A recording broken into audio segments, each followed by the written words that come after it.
ಯಾವ್ದು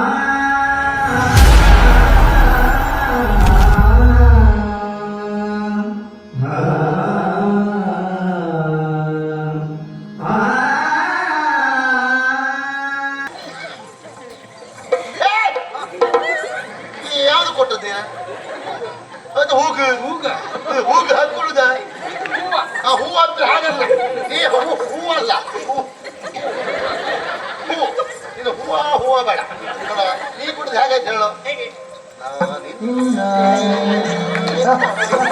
ನಾನೇ ಕಟ್ಕೊಂಡು ಹೋಗ್ಕೆ ಅದು ನಂದು ಅಂತ ಹೇಳ್ಕೊಂಡು ನೀ ತೆಗೆದು ಹೂ ಕೊಡ್ತಿದ್ದೆ ನೀನು ಕುಡಿತಾ ಇಲ್ಲ ಇವತ್ತು ನೋಡದಷ್ಟೇ ಇಲ್ಲೇ ಕುತ್ಕೊಳ್ಳಿ ಅಲ್ಲ ಹೋಗುವವರಿಗೆ ಯಾರೇ ಬರ್ಲಿ ನೀವು ಮಾತ್ರ ಹೇಳಲಿಕ್ಕಿಲ್ಲ ಹೌದಾ ಅವ್ರು ಬಂದ ತಕ್ಷಣ ತಗೊಳ್ಬೇಕು ಪೀಠ ಬಿಡ್ಲಿಕ್ಕಿಲ್ಲ ಬಂದ್ರಪ್ಪ ಪೀಠ ಹಿಡ್ಕೊಂಡು ಹೀಗೆ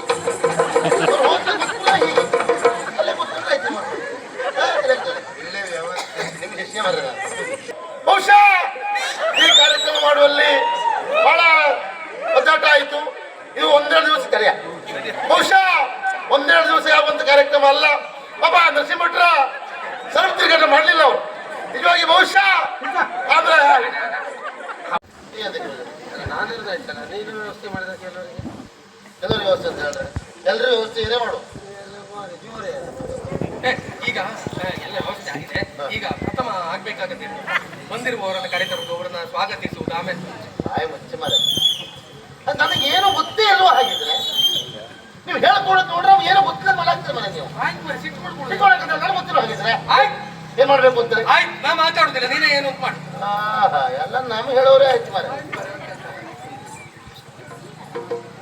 ಸುಳ್ಳಲ್ಲ ಎಂತ ಮಾಡೋದು ಗೊತ್ತಿಲ್ಲ ಈಗ ಗೊತ್ತಿಲ್ಲ ಮರ ಆ ನಮ್ಮನೆ ಕೆಂಚು ಹಾರಿದ್ದೆ ಮರ ನೀವು ಎಷ್ಟು ಗೊತ್ತಿಲ್ಲ ಮರ ಅದೇ ಗೊತ್ತಿಲ್ಲದ್ರೆ ಹಾಡು ಹೆಚ್ಚು ಬಾಗೋದ್ರೆ ಎಂತ ಇಲ್ಲ ಕಾರ್ಯವಹಿಸಿ ಎತ್ತರ ಮಾಡ್ತಾರೆ ಏ ಇರ ಇರ ಏ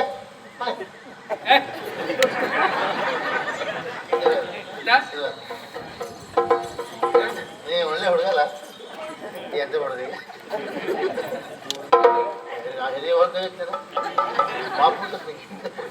ಈಗ ಮತ್ತೆ ಗೊತ್ತುಂಟು ಅಂತ ಹೇಳ್ಬಾರ್ದು ಮತ್ತೆ ಹಾಗಲ್ಲ ಕೆಲ ಬರುವವರನ್ನ ಸ್ವಾಗತಿಸುವುದು ಆಮೇಲೆ ನಮ್ಮ ಗುರುಕುಲದ ವಿದ್ಯಾರ್ಥಿಗಳು ಇಲ್ಲಿಗೆ ಬರುವುದು ನಲಂದದಿಂದ ಬಂದವರನ್ನ ಕರೆದು ಆಮೇಲೆ ಈ ಕಡೆಯಿಂದ ನಂಗೆ ಸೂಚನೆ ಕೊಟ್ಟರು ಸರ್ ಮತ್ತೊಂದು ವರ್ಷ ಹೋಗ್ತೇನೆ ಮೂರೇ ಹೇಳೋದು ಬೇಡ ನೀ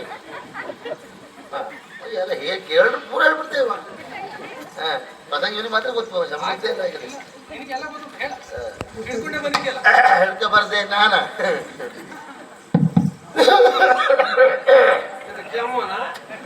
ಸ್ವರ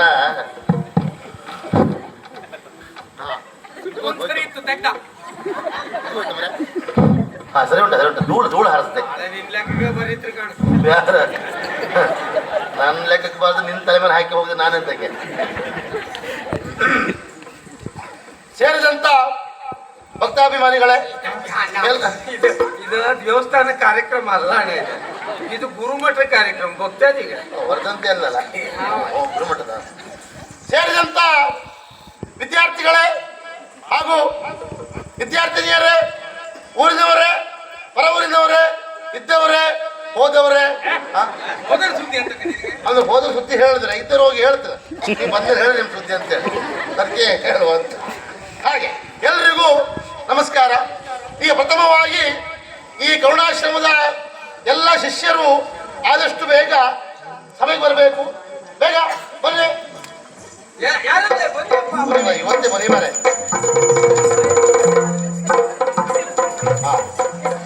ವಿದ್ಯಾರ್ಥಿಗಳ ಆಗಮನ ಆಯಿತು. ಹಾಗೆ ಸೇರಿದಂತ ಮಹಾಜನತೆಗಳೇ ನಿಜವಾಗಿಯೂ ಬಹುಶಃ ನಮ್ಮ ಈ ಗುರುಮಠದಲ್ಲಿ ಇಂಥ ಒಂದು ಕಾರ್ಯಕ್ರಮ ಆಗ್ತದೆ ಅಂತೇಳಿ ಬಹುಶಃ ನಾವು ಲೆಕ್ಕ ಹಾಕಲಿಲ್ಲ. ಆದರೂ ಸಹ ಇಂಥ ಒಂದು ಬಹುಶಃ ಈ ಕಾರ್ಯಕ್ರಮ ಮಾಡುವಲ್ಲಿ ಬಹಳ ಒದ್ದಾಟ ಆಯಿತು. ಇದು ಒಂದೆರಡು ದಿವಸ ಕರೆಯ ಬಹುಶಃ ಒಂದೆರಡು ದಿವಸ ಯಾವಂತ ಕಾರ್ಯಕ್ರಮ ಅಲ್ಲ. ಪಾಪ ನರಸಿಂಹಭಟ್ರ ಸರ್ವ ತಿರುಗಾಟ ಮಾಡಲಿಲ್ಲ ಅವರು ನಿಜವಾಗಿ ಬಹುಶಃ ಆದ್ರೆ ಬಹುಶಃ ಬಿಟ್ಟು ಮಾತ್ರ ಮಾರ ಸ್ವಲ್ಪ ಆಗಲಿಲ್ಲ. ಈಗ ಒಂದು ಇಷ್ಟ ಆಯ್ತು ನಾನು ಅದೆಲ್ಲ ಭವಿಷ್ಯ ಅಂದ್ರೆ ಮುಂದೆ ಅಂತ ಅಲ್ಲ ಮುಂದೆ ನೀವು ಒಂದು ಕೆಲಸ ಮಾಡ ಒಂದು 5-6 ಸಾರಿ ಮುಂದೆ ಅಂತ ಹೇಳ್ಬೇಡ ಆ ಭವಿಷ್ಯ ಬಿಡ ಅದು ಹೇಳಿದ್ರೆ ಮುಂದೆ ಹೋಗುದಿಲ್ಲ ಮಾರ. ನೀನೇ ಇದೇ ರೀತಿ ಹೇಳ್ತಿದ್ರೆ ನಿನಗೆ ಭವಿಷ್ಯ ಇರುವುದಿಲ್ಲ. ಭವಿಷ್ಯ ಬೇಡ. ಹಾಗೆ ನಮ್ಮ ಈ ಗುರುಮಠದ ಕಾರ್ಯಕ್ರಮಕ್ಕೆ ಅತಿಥಿಗಳಾಗಿ ಆಗಮಿಸ್ತಾ ಇದ್ದವರು ಮಹಾರಾಜರು. ಅಂತ ಮಹಾರಾಜರನ್ನ ನಮ್ಮ ಗುರುಗಳು ಕರೆತರಬೇಕು. ಗುರುಗಳ ಮಹಾರಾಜರನ್ನ ಸಭೆ ಕರ್ಕೊಂಡು ಬರಬೇಕು. ಬನ್ನಿ ಬನ್ನಿ ಬನ್ನಿ, ಬೇಗ ಬೇಗ. ನಮಸ್ಕಾರ ನಮಸ್ಕಾರ. ಹೋಯ್ ನಮೋ ನಮಃ. ಅಲ್ಲೇರಿ ಅಲ್ಲೇರಿ, ಎಲ್ಲ ಶಾಂತ ರೀತಿಯಿಂದ ವರ್ತಿಸಬೇಕು. ನಮಸ್ಕಾರ, ಮತ್ತೆ ಸಿಗ್ತೇನೆ. ಹೋಯ್ ನಮಸ್ಕಾರ. ಇವೆಲ್ಲ ಚೋಳ ಮರ ಇವು. ಏನಾಯ್ತು? ಇಲ್ಲಿ ಗಲಾಟೆ ಆಗ್ತಾ ಉಂಟ ಇಲ್ಲಿ. ಆಗ್ಬಾರ್ದು ಅಂತ ಹೇಳಿದ್ದು. ಅಲ್ಲ ಆದ್ರೆ ಮಾತ್ರ ಶಾಂತಿ ಶಾಂತಿ ಹೇಳು. ಎಲ್ಲ ಚಂದ ನೋಡ್ತಾ ಇದ್ದಾರೆ. ಓಯ್ ಶಾಂತಿ ಶಾಂತಿ. ಯಾವ ಶಾಂತಿ? ಏನಾಯ್ತು? ಅಲ್ಲ ಎಂತ ನಾ ಗುರುಗಳ ಕರೆದು ನೀನೇ ಓ, ಗುರುಗಳು ಬರ್ತಾ ಇದ್ದಾರೆ. ನಾನು ನಲಂದ ವಿಶ್ವವಿದ್ಯಾನಿಲಯದಿಂದ ಬಂದ ಸದನ. ಓ ದೇವ್ರೇ, ನರಗುಂದಿಂದ ಬಂದವರು. ನಲಂದಿಂದ ಬಂದವರು. ನನಗೆ ಗೊತ್ತಾಗಿಲ್ಲ. ಬನ್ನಿ ಬನ್ನಿ ಬನ್ನಿ ಆ ಬನ್ನಿ. ರೀತಿ. ಬನ್ನಿ ಬನ್ನಿ. ನಿಮ್ಗೊಂದು ಸ್ವಾಗತ. ಆಸನ ಅಲ್ಲೇ ಉಂಟು, ಅಲ್ಲೇ ಕೂತ್ಕೊಂಡ್ರೆ ಎಂತದ್ದು ಹೇಳಂದಿರ ಮಾತಾಡ್ತೀನಿ ಚೈ ಚೈ ಚೈ ಅಂತ ಎಲ್ಲ ಎಷ್ಟೊತ್ತಿನ ಜೋರ್ ಮಾಡೋರೇ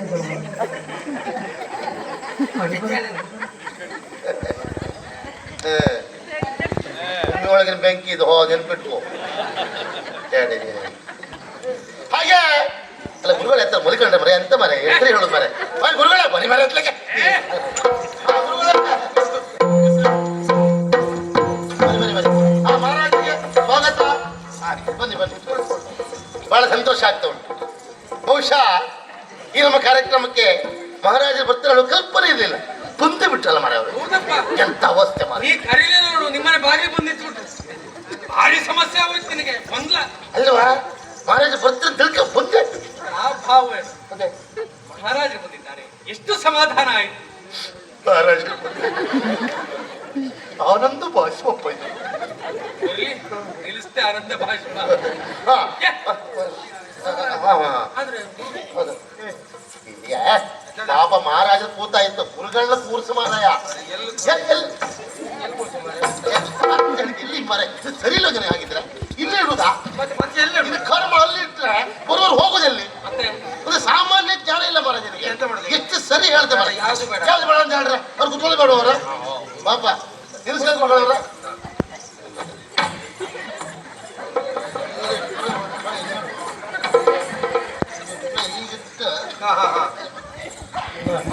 ಕೈಯಿಟ್ರೆ ಬಂದರು ಹೋಗಿದೆ, ನೀರಿಟ್ರೆ ಬಪ್ಪ.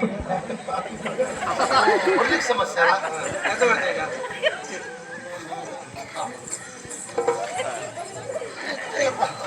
ಕಾಲ್ಗಂಟೆ ನಾವು ಬರ್ಬೇಕಾ? ನಾನು ಬರ್ಲಿಲ್ಲ ಈಗ. ಬರುವುದಲ್ಲ, ಹಿಂದ್ ಬದಿ ಹೆಂಗ್ ನೋಡ? ಹಿಂಗ್ ನೋಡ. ಹಿಂದೆ ಯಾರಿದ್ರು? ಯಾರಿದ್ರು ನೋಡಲ್ಲ. ಅಯ್ಯೋ ಮಹಾರಾಜರು ಕ್ಷಮಿಸ್ಬೇಕು. ನಾನು ನೋಡದಷ್ಟೇ ಮಾರ.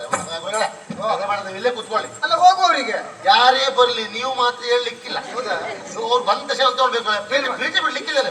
ಬಂದ್ರಪ್ಪ ಪೀಠ ಹಿಡ್ಕೊಂಡು ಹೀಗೆ ಅವ್ರು ಹೋಗ್ತಾರೆ, ಕೂತ್ಕೊಳ್ಳ ಹೀಗೆ ಅಲ್ಲೇ ಕೂತ್ಕೊಂಡ್ರೆ ಆಯ್ತು ಮಾತ್ರ. ಇಲ್ಲೇ ವ್ಯವಸ್ಥೆ ನಿಮ್ಗೆ ಶಿಷ್ಯ ಮಾರ್ರೆ. ಹಾಗೆ ಬಂದಂತ ಮಹಾರಾಜರಿಗೆ ಸ್ವಾಗತವನ್ನು ಬಯಸಬೇಕು. ಹೂಗುಚ್ಛವನ್ನು ಕೊಟ್ಟು ಸ್ವಾಗತವನ್ನು ಬಯಸುವವರು ಕಣ್ಣಿಮಾಣಿ ಕಣ್ಣಿಮಾಣಿ ಕಣ್ಣಿಮಾಣಿ ಕಣ್ಣಿಮಾಣಿ. ಏನ್ ಹೇಳ್ತಿದ್ದೀರಿ?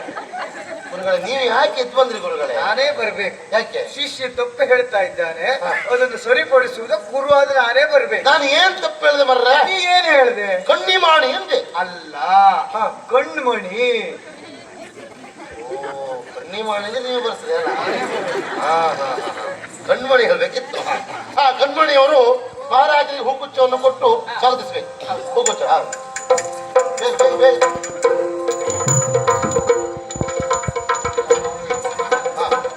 ಸಮಯ ಅಭಾವ ಉಂಟು. ಬೇಗ ಬೇಗ ಬೇಗ ಬೇಗ. ಹಾಗೆ ನಮ್ಮ ಈ ಗುರುಮಠದ ಗುರುಗಳಂತ ಗುರುಗಳಿಗೆ ಅವ್ರ ಹೆಸರೆಂತ ಮರ ಯಾರಿಗೆ ಗೊತ್ತು? ಹಾ ದೇವದಾಸ್ ಗುರುಗಳಿಗೆ ಹಾ ದೇವ್ ದತ್ ದೇವ್ ದತ್ ದೇವ್ ದತ್ ಗುರುಗಳಿಗೆ ಈಗ ಕಣ್ಮಣಿಯವರು ಹೂಗುಚ್ಚು ಕೊಡಬೇಕು. ಯಾವ್ದು ಕೊಟ್ಟದ್ದೀನ? ಅದು ಹೂಗು ಹೂಗ ಹೂಗು ಹಾಕೊಳ್ಳುದ? ಹೂ ಅಂದ್ರೆ ಹಾಗಲ್ಲ. ಈ ಹೂವಲ್ಲ, ಹೂ ಇನ್ನು ಹೂವ ಬೇಡ. ನೋಡ ನೀ ಕುಡಿದು ಹೇಗಾಯ್ತು ಹೇಳು. ನೀನು ನಾನೇ ಕಟ್ಕೊಂಡು ಹೋಗ್ಕೆ ಅದು ನಂದು ಅಂತ ಹೇಳ್ಕೊಂಡು ನೀ ತೆಗೆದು ಹೂ ಕೊಡ್ತಿದ್ದೆ ನೀನು ನಿನಗೆ ಕುಡಿತಾ ಇಲ್ಲ ಇವತ್ತು ಪಾಪಗಳಲ್ಲಿ ಬೇರೆ ಎಲ್ಲ ಗೊತ್ತಾಗ ಸರಿ ಗೊತ್ತಾಗ್ತದೆ ಇವರಿಗೆ ಅಲ್ಲ ಈಗ ಕೊಟ್ಟು ನಮಸ್ಕಾರ ಮಾಡಿ ಗುರುಭ್ಯೋ ನಮಃ. ಒಳ್ಳೆಯದಾಗಲಿ ಗುರುಗಳ ಆಶೀರ್ವಾದ ಮಾಡಿ ಹಾಗೆ ಈಗೇನು ಕೇಳಿದ್ರೆ ಬಹುಶಃ ಸ್ವಾಗತ ಎಲ್ಲ ಆಗಿದೆ. ಇನ್ನು ಪ್ರಾರ್ಥನೆ ಕಾಂತ ಅವರಿಂದ ಬಹಳ ಹಾರಿಸ್ತಿಯಲ್ಲ ಮಗನ ಈಗ ಮಾಡ ಅವಾಗ ಎಂತಂದೆ ನನಗೆ ನನಗೆ ಗೊತ್ತಿತ್ತು ನೀನು ಇನ್ನ ಇಂಥದ್ದು ಏನಾದ್ರು ಮಾಡ್ತೆ ಅಂತ ಹೇಳ್ಕೊಂಡು ನಾ ಇಟ್ಟಲ್ಲಿ ಕೇಳಿ ಬರೆಸ್ಕೊಂಡೆ ಬಂದಿದ್ದೆ ಅವ ಗಂಡು ಹುಡುಗನ ಮೊದಲು ಅವಳೇ ಬರ್ಕೊಟ್ಟಿದ್ದ ಈಗ ನಂದು ಪ್ರಾರ್ಥನೆ ಅಲ್ಲ ಅಲ್ಲ ಪಾತ್ರನೇ ಮಾತ್ರನೇ ಅಲ್ವೋ ಪ್ರಾರ್ಥನೆ ಹೌದು ಯಾವುದು ಪ್ರಾರ್ಥನೆ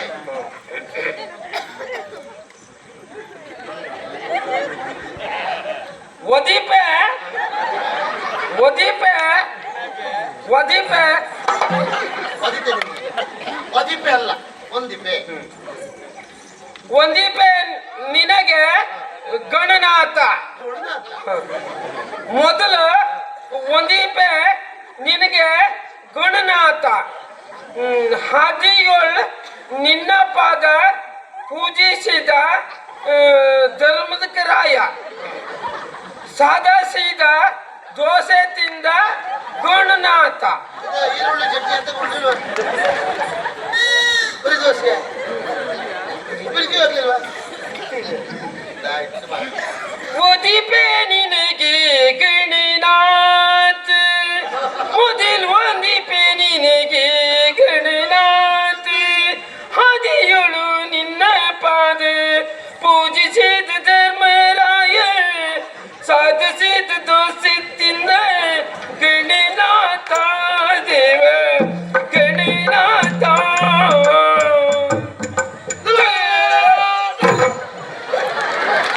ಮುಚ್ಕೊಂಡು ಹೋಗೋ ಅವರು ಪ್ರಾರ್ಥನೆ ಗುಣನಾಥ ಅದು ಯಾವ ಗುಣನಾಥ ಹಾಗೆ ಈಗ ಪ್ರಶ್ನೋತ್ತರ ವಿಭಾಗ ಪ್ರಶ್ನೆಯನ್ನು ಕೇಳುವವರು ಮಹಾರಾಜರು ಉತ್ತರವನ್ನ ಯಾರು ಕೊಡಬಹುದು ನಲಂದಿಂದ ಬಂದಂಥ ವಿದ್ಯಾರ್ಥಿಗಳಾಗಲಿ ನಮ್ಮ ಕರುಣಾಶ್ರಮದ ವಿದ್ಯಾರ್ಥಿಗಳಾಗಲಿ ಯಾರು ಕೊಡಬಹುದು ಎಲ್ರಿಗೂ ಅವಕಾಶ ಉಂಟು. ಮಹಾರಾಜರೇ ನಿಮ್ಮಲ್ಲಿ ಬೇಡಿಕೆ ಪ್ರಶ್ನೆ ಆಗ್ಲಿ ಮಕ್ಕಳೇ, ಪ್ರಶ್ನೋತ್ತರ ಎನ್ನುವುದರ ಅರ್ಥ ನಾನೇನೋ ಒಂದೆರಡು ಪ್ರಶ್ನೆಯನ್ನ ಕೇಳುವುದು, ಅದರಲ್ಲಿ ನಿಮ್ಮಲ್ಲಿ ಒಬ್ಬಿಬ್ಬರು ಉತ್ತರವನ್ನ ಕೊಡುವುದು ಅಲ್ಲ. ಪ್ರಶ್ನೋತ್ತರದಿಂದ ಜ್ಞಾನ ವೃದ್ಧಿಯಾಗಬೇಕು. ಆ ನಿರೀಕ್ಷೆಯಲ್ಲಿ ಒಂದು 2-3 ಪ್ರಶ್ನೆಗಳನ್ನು ನಿಮ್ಮಲ್ಲಿ ಕೇಳುವುದಕ್ಕೆ ಮುಂದಾಗ್ತೇನಂತೆ. ಮೊದಲನೆಯ ಪ್ರಶ್ನೆ, ಒಂದು ದೇಶ ಸಂಪದ್ಭರಿತವಾಗಿದೆ ಎನ್ನುವುದರ ಅರ್ಥ ಆ ನಾಡಿನಲ್ಲಿ ಧನ ಸಂಪತ್ತು ಎಷ್ಟು ಉಂಟು ಎನ್ನುವುದು ಮಾತ್ರ ಅಲ್ಲ, ಆ ನಾಡಿನಲ್ಲಿ ಕಲೆ ಮತ್ತು ಸಂಸ್ಕೃತಿ ಎನ್ನುವುದು ಯಾವ ರೀತಿಯಲ್ಲಿ ಬೆಳವಣಿಗೆಯನ್ನು ಹೊಂದಿದೆ ಎನ್ನುವುದು ಅದಕ್ಕೆ ಕಾರಣವಾಗ್ತದೆ. ಜೊತೆಯಲ್ಲಿ ನಾವು ಒಂದು ಪ್ರದೇಶದಲ್ಲಿ ಹುಟ್ಟಿದ್ದೇವೆ ಎಂದ ಮೇಲೆ ಅಲ್ಲಿಯ ಕಲೆ ಮತ್ತು ಸಂಸ್ಕೃತಿಯ ಕುರಿತಾಗಿ ತಿಳಿದುಕೊಳ್ಳಬೇಕಾದದ್ದು, ಅದನ್ನು ಗೌರವಿಸಬೇಕಾದದ್ದು ನಮ್ಮ ಹೊಣೆಗಾರಿಕೆಯೂ ಹೌದು, ಕರ್ತವ್ಯವೂ ಹೌದು. ಅದಕ್ಕೆ ಸಂಬಂಧಪಟ್ಟು ನನ್ನ ಮೊದಲನೆಯ ಪ್ರಶ್ನೆ, ಯಕ್ಷಗಾನ ಎಂದರೆ? ನಲಂದವರು ಉತ್ತರ ಕೊಡಬಹುದು. ಪ್ರಶ್ನೆ ಏನು? ಅಲ್ಲ ಯಕ್ಷಗಾನ ಎಂದರೇನು? ಎಂದರೇನು ಇದೆಯಲ್ಲ ಪ್ರಶ್ನೆ. ಯಕ್ಷ ಗಾನ, ಗಾನ ಯಕ್ಷ, ಇದುವೇ ಯಕ್ಷಗಾನ. ಉತ್ತರ ಮಾಡಿದೆ ಭಾರಿ ಸುಲಭ. ಹೌದು. ಅಪ್ಪ ಅಮ್ಮ, ಅಮ್ಮ ಅಪ್ಪ, ಅಪ್ಪ ಯಕ್ಷಗಾನ ಹೇಗೆ? ಹೇಗೆ? ಹಿಮ್ಮೇಳಕ್ಕೆ ಸರಿಯಾದ ಮುಮ್ಮೇಳ, ಮುಮ್ಮೇಳಕ್ಕೆ ಸರಿಯಾದ ಹಿಮ್ಮೇಳ, ಅದು ಇದ್ರ ಮಾತ್ರ ಒಂದು ಮೇಳ ಎನ್ನುವುದು ಪ್ರಖ್ಯಾತಿಯನ್ನು ಹೊಂದಲಿಕ್ಕೆ ಸಾಧ್ಯ.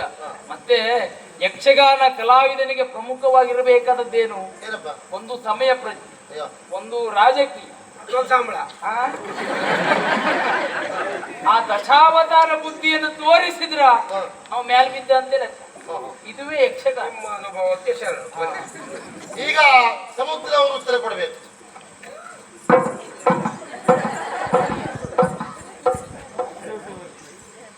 ಯಕ್ಷಗಾನವೆಂದರೆ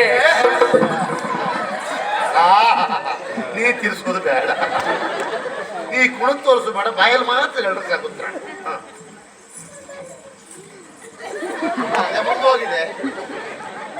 ಯಕ್ಷಗಾನವೆಂದರೆ ಸರ್ವಾಂಗೀಣ ಸುಂದರ ಕಲೆ ಎನ್ನುವ ಹಾಗೆ ಕರೆಯಲ್ಪಟ್ಟಿದೆ. ಗಾನ, ನಾಟ್ಯ, ಮಾತು, ವೇಷಗಾರಿಕೆ, ಬಣ್ಣಗಾರಿಕೆ ಹಲವು ವಿಭಾಗಗಳನ್ನು ಹೊಂದಿರುವಂತಹ ಈ ಕಲೆಯನ್ನ ಉತ್ತರ ಕನ್ನಡ, ದಕ್ಷಿಣ ಕನ್ನಡ ಹಾಗೂ ಮಲೆನಾಡು ವಿಭಾಗಗಳಲ್ಲಿ ಆಡಿ ತೋರಿಸುತ್ತಾರೆ. ಈ ಸ್ವರೂಪಿ ಎನಿಸಿಕೊಂಡಿರುವಂತಹ ಈ ಕಲೆಯನ್ನ ಜನರು ಆರಾಧಿಸುವಂತಹ ಬಗೆಯನ್ನ ನೋಡಿದ್ರೆ ಸಂತೋಷವಾಗುತ್ತದೆ. ಹರಕೆ ರೂಪದಲ್ಲೂ ಇದನ್ನ ಆಡಿ ತೋರಿಸುತ್ತಾರೆ. ಮುಖ್ಯವಾಗಿ ಇದರೊಳಗೆ 3 ಪ್ರಾಕಾರಗಳು ಉಂಟು. ತೆಂಕು, ಬಡಗು, ಬಡ ಬಡಗು ಎನ್ನುವಂತಹ ಪ್ರಾಕಾರಗಳು ಉಂಟು. ಒಟ್ಟಿನಲ್ಲಿ ಹೇಳುವುದಿದ್ರೆ ಸರ್ವಾಂಗೀಣ ಸುಂದರ ಕಲೆ ಎಂದರೆ ಅದುವೇ ಯಕ್ಷಗಾನ. ಸರಿಯಾದ ಉತ್ತರವೇ ಹೌದು. ಹಾಗಂತ ಇಷ್ಟನ್ನೇ ನೀವು ತಿಳಿದುಕೊಂಡ್ರೆ ಆಗುತ್ತೆ. ಮಕ್ಕಳೇ, ಯಕ್ಷಗಾನದ ಹುಟ್ಟು ಯಾಕೆ ಹಾಗೂ ಅದರ ಉದ್ದೇಶ ಏನು ಎನ್ನುವುದನ್ನು ನೀವು ತಿಳಿದುಕೊಳ್ಳಲೇಬೇಕು. ಒಂದು ಕಾಲದಲ್ಲಿ ಪುರಾಣ ಮತ್ತು ಇತಿಹಾಸಗಳು ಕೆಲವರಿಗೆ ಮಾತ್ರ ಸೀಮಿತವಾದಂತಹ ಸಂದರ್ಭ. ಜನಸಾಮಾನ್ಯರಿಗೆ ಕಬ್ಬಿಣದ ಕಡಲೆಯಾದಂತಹ ಕಾಲದಲ್ಲಿ ಜನಸಾಮಾನ್ಯರು ಪುರಾಣವನ್ನ, ಇತಿಹಾಸವನ್ನ ತಿಳಿದುಕೊಳ್ಳಬೇಕು ಎನ್ನುವ ಕಾರಣಕ್ಕಾಗಿ ದೃಶ್ಯ ಮಾಧ್ಯಮದ ಮೂಲಕವಾಗಿ ಸುಲಭವಾಗಿ ತಿಳಿದುಕೊಳ್ಳುವುದಕ್ಕೆ ಸಾಧ್ಯ ಎನ್ನುವುದಾಗಿ ತಿಳಿದು ಆರಂಭವಾದದ್ದೇ ಯಕ್ಷಗಾನ. ಹಾಗಿದ್ರೆ ಯಕ್ಷಗಾನ ದಶಾವತಾರ ಎನ್ನುವುದಾಗಿ ಯಾಕೆ ಕರೆಯಬೇಕು? ಮೂಲದಲ್ಲಿ ಶ್ರೀಮನ್ನಾರಾಯಣನ 10 ಅವತಾರಗಳ ಕುರಿತಾಗಿ ಅದನ್ನು ಜನಸಾಮಾನ್ಯರಿಗೆ ತಿಳಿಸುವುದಕ್ಕೆ ಬೇಕಾಗಿ ಆಟವನ್ನು ಆಡಿಸುವುದರ ಮೂಲಕವಾಗಿ ಆರಂಭವಾದ ಕಾರಣಕ್ಕಾಗಿ ಯಕ್ಷಗಾನ ದಶಾವತಾರ ಎನ್ನುವುದಾಗಿ ಕರೆದು. ನಿಜವಾಗಿ ಇದರ ಉದ್ದೇಶ ಕೇವಲ ಬೋಧನೆ ಅಲ್ಲ, ಕೇವಲ ರಂಜನೆಯೂ ಅಲ್ಲ, ರಂಜನೆಯ ಒಟ್ಟಿಗೆ ಬೋಧನೆಯಾಗಿರಬೇಕು ಎನ್ನುವುದಕ್ಕಾಗಿಯೇ ಯಕ್ಷಗಾನ ಬೇಕು. ಇನ್ನು ಎರಡನೆಯ ಪ್ರಶ್ನೆ, ಮಕ್ಕಳೇ, ಮನುಷ್ಯನಾದವ ಹೀಗೆ ಬದುಕಬೇಕು ಎನ್ನುವ ಕಾರಣಕ್ಕಾಗಿ ಭಗವಂತ ನಮಗೆ ಕೊಟ್ಟದ್ದು ವೇದಗಳು. ಅದನ್ನು 4 ರೀತಿಯಲ್ಲಿ ವಿಭಾಗಿಸಿಟ್ಟಿದ್ದಾರೆ. ಋಗ್ವೇದ, ಯಜುರ್ವೇದ, ಸಾಮವೇದ ಹಾಗೂ ಅಥರ್ವಣ ವೇದ ಎನ್ನುವುದಾಗಿ. ಇಷ್ಟಿದ್ದು ಇನ್ನೊಂದನ್ನ ಪಂಚಮ ವೇದ ಎನ್ನುವುದಾಗಿ ಕರೀತಾರೆ. ಅದು ಯಾವುದು? ನಲ್ಲಂದವರು ಪ್ರೇಮನಾದವೇ ಪಂಚಮವೇ. ಸಮುದ್ರ ಉತ್ತರ ಕೊಡಬೇಕು.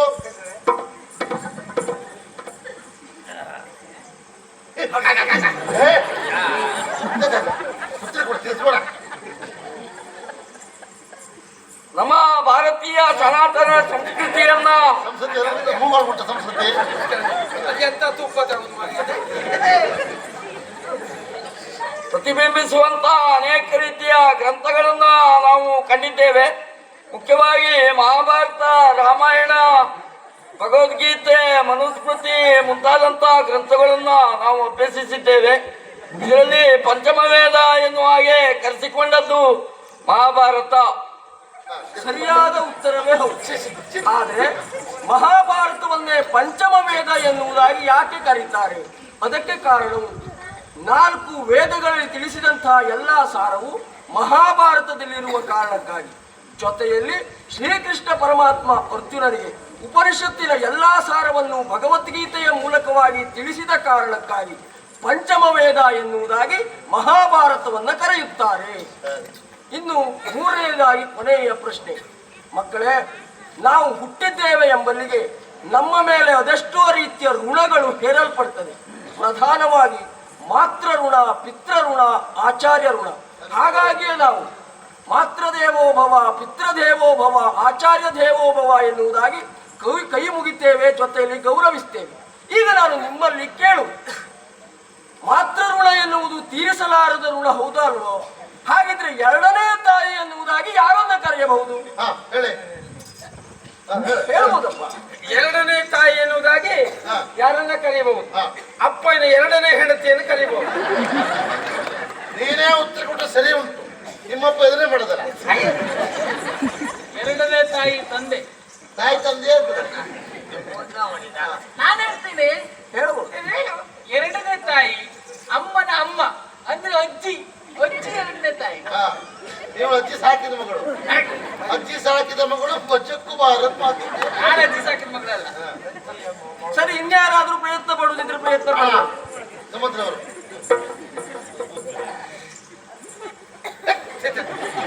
ಎರಡನೇ ತಾಯಿ ಎನ್ನುವ ಹಾಗೆ ಕರೆಸಿಕೊಂಡವಳು ಹೆತ್ತವಳಲ್ಲದೆ ಹಾಲುಣಿಸುವವಳು. ಸರಿಯಾದ ಉತ್ತರವೇ ಹೌದು. ಆದ್ರೆ ಹೆತ್ತವಳು ಮಗುವಲ್ಲದೆ ಹಾಲುಣಿಸುವವಳು ಯಾರು? ಅದಕ್ಕೆ ಉತ್ತರ ಗೋವು. ಈ ಪ್ರಪಂಚದಲ್ಲಿ ಎಲ್ಲಾ ತಾಯಿಯು ತಮ್ಮ ತಮ್ಮ ಮಗುವಿಗೆ ಮಾತ್ರ ಹೊಟ್ಟೆಯನ್ನು ತುಂಬಿಸುವಂತಹ ಸಾಮರ್ಥ್ಯವನ್ನು ಹೊಂದಿರ್ತದೆ. ಆದರೆ ತನ್ನ ಮಗುವಿನ ಹೊಟ್ಟೆ ತುಂಬಿದ ಮೇಲೂ ಇನ್ನೊಂದು ಜೀವಿಯ ಹೊಟ್ಟೆಯನ್ನು ತುಂಬಿಸುವಂತಹ ಸಾಮರ್ಥ್ಯ ಇದ್ರೆ ಅದು ಗೋವಿಗೆ ಮಾತ್ರ. ಹಾಗಾಗಿಯೇ ನಾವು ಗೋವಿನಲ್ಲಿ ಮುಕ್ಕೋಟಿ ದೇವತೆಗಳನ್ನೂ ಕಾಣ್ತೇವೆ. ಗಾವೋ ವಿಶ್ವಸ್ಯ ಮಾತರಃ ಎನ್ನುವುದಾಗಿ ಕೈ ಮುಗಿದ್ದೇವೆ. ಆಯ್ತು. ಈಗ ನಾಟ್ಯ ಸ್ಪರ್ಧೆ ಕ್ಷೀರ ಹಾಗೂ ಶಾಸ್ತ್ರಗಳಿಂದ